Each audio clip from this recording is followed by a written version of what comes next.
Nous venons de parler de la monnaie sonnante, qui est un exemple d'une monnaie hybride. Nous avons vu que derrière ce terme, on retrouve l'idée de croiser des différents types de monnaies. Dans le cas des sonnantes, cette monnaie est à la fois une monnaie de crédit réservée aux entreprises et une monnaie locale accessible à tout le monde. Dans cette séquence, nous allons poursuivre et commenter cette question d'hybridation. C'est une question importante car de nombreux projets cherchent aujourd'hui des voies pour innover, pour trouver des synergies, pour mieux connecter des initiatives différentes.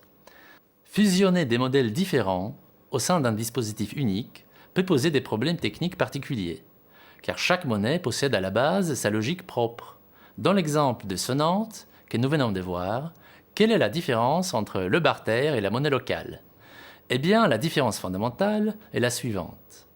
Dans le cas du barter, le circuit monétaire commence dans la relation commerciale qui relie les entreprises entre elles.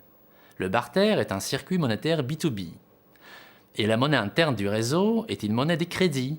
Elle permet aux membres du barter de s'endetter. Mais ces dettes n'engagent que le réseau lui-même. Un barter ne peut pas servir à s'endetter au sein du réseau et à utiliser l'argent gagné à l'extérieur, dans le circuit monétaire classique.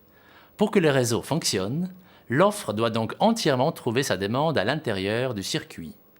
C'est pour cela que cette monnaie n'est pas convertible en euros. Si vous avez accumulé des avoirs dans votre barter, ces avoirs doivent être dépensés entièrement au sein du réseau. De son côté, une monnaie locale n'est pas une monnaie de crédit. Nous avons vu plus haut que son émission est gagée à 100%. Pour chaque SCHO, gonette ou sol violette que vous mettez en circulation, vous avez mis de côté 1 euro dans un fonds de réserve. En principe, la sortie du système est parfaitement possible.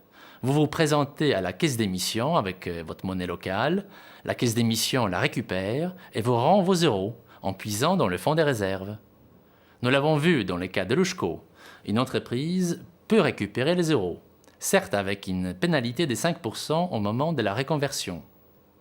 Car dans le cas d'une monnaie locale, le circuit monétaire commence par les particuliers, les habitants qui convertissent les euros en ESCO et qui veulent ensuite les dépenser auprès des commerçants. Alors, naturellement, la première question du commerçant sera « Qu'est-ce que j'ai fait avec mes ESCO ?» Les promoteurs de la monnaie vont lui expliquer qu'il peut la dépenser à son tour dans les réseaux de ses prestataires. Mais ces réseaux restent encore à construire. En plus, nous ne savons rien sur les relations commerciales du commerçant. Certains s'approvisionnent localement, tandis que d'autres sur le marché externe. En règle générale, la part locale des approvisionnements est faible, tout simplement parce que notre modèle économique actuel ne valorise pas assez l'échelle locale. Relocaliser la production prendra donc du temps, même dans les secteurs qui s'y prêtent le mieux, comme l'agriculture, les énergies renouvelables ou les services. En pratique, les promoteurs de la monnaie locale n'ont donc pas d'autre choix que d'autoriser la reconversion en euros. Évidemment, tout le travail du développement du réseau vise à limiter cette conversion et à maintenir la monnaie en circulation. Mais on ne peut pas le garantir, surtout au début du projet, quand le réseau des prestataires est encore fragile. En résumé, dans le cas du barter, les membres du réseau peuvent s'endetter, mais la conversion n'est pas possible. La monnaie circule uniquement à l'intérieur du réseau, sans possibilité de sortie. Dans l'autre cas, la monnaie locale communique avec l'euro, avec des entrées et des sorties du système, mais alors cette communication est protégée par le fonds des réserves. Combiner les deux peut poser des problèmes, et nous avons vu la solution dans le cas de sonnante. La solution, c'est de supprimer en pratique les droits de sortir du système, y compris pour les entreprises. Ce choix est possible dans la mesure où le réseau des prestataires commerciaux est déjà étoffé. En résumé, l'hybridation n'est pas toujours facile, mais elle offre de nombreux avantages. Que le circuit commence par les particuliers ou par les entreprises, finalement, on veut avoir les deux dans le même réseau. Prenons un autre exemple, celui de la monnaie Sardex en Sardaigne, qui a été lancée en 2013. Cette monnaie a démarré comme un barter classique, autrement dit, une plateforme d'échange réservée aux entrepreneurs sardes. Le Sardex est vite devenu un succès auprès des entreprises de l'île, car il répond à un vrai besoin, le besoin de crédit à court terme. La situation est donc différente de celle des sonnantes, où la fonction barter du dispositif reste marginale par rapport à la fonction des monnaies locales. Et pourtant, les gestionnaires des Sardex ont eux aussi choisi d'intégrer les particuliers dans les circuits, car les entreprises ont tout intérêt à associer les particuliers. Chaque particulier qui adhère représente une demande supplémentaire qui sera réservée aux entreprises membres du barter. Dans le cas de Sardex, cette adhésion concerne uniquement les salariés des entreprises qui sont membres du barter. Les salariés reçoivent des avances sur salaire qu'ils peuvent dépenser au sein du réseau. J'ajoute pour terminer qu'il n'est pas toujours nécessaire de fusionner les différentes monnaies au sein d'un dispositif unique.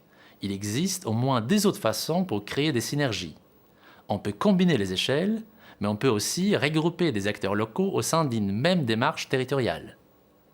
Commençons par la question des échelles. La plupart des monnaies locales restent très locales. C'est à la fois une force et une faiblesse. Une force, car c'est à l'échelle locale qu'agissent les collectifs citoyens, qui sont les véritables promoteurs des circuits locaux. Une faiblesse, parce que l'envie de développer le territoire ne se résume pas aux échanges très locaux. Il faudrait changer d'échelle, mais sans retomber pour autant dans les travers d'une monnaie unique comme l'euro. Une solution peut alors consister à créer une plateforme régionale pour relier les différentes monnaies locales entre elles. De telles plateformes n'existaient pas encore, mais l'idée est souvent évoquée parmi les porteurs des projets. Et une expérimentation est actuellement préparée dans le réseau des monnaies locales en Belgique. Enfin, la deuxième façon est de regrouper les initiatives locales sous le même toit, sans pour autant fusionner les dispositifs. C'est le choix de l'association La Monnaie Autrement à Chambéry, qui accueille une accorderie locale, donc une banque de temps, et une monnaie locale. Du point de vue d'un territoire, il est tout aussi important d'avoir un réseau d'aisselles très local, une banque de temps qui marche et une monnaie locale. Ces besoins sont complémentaires. Et les entreprises locales auraient tout intérêt à participer à un barter. Mais l'échelle n'est pas forcément la même que pour les autres dispositifs. En résumé, il existe au moins 3 façons de créer de la synergie et de renforcer les dispositifs existants. Premièrement, l'hybridation au sens strict du terme, comme dans le cas de Sonante.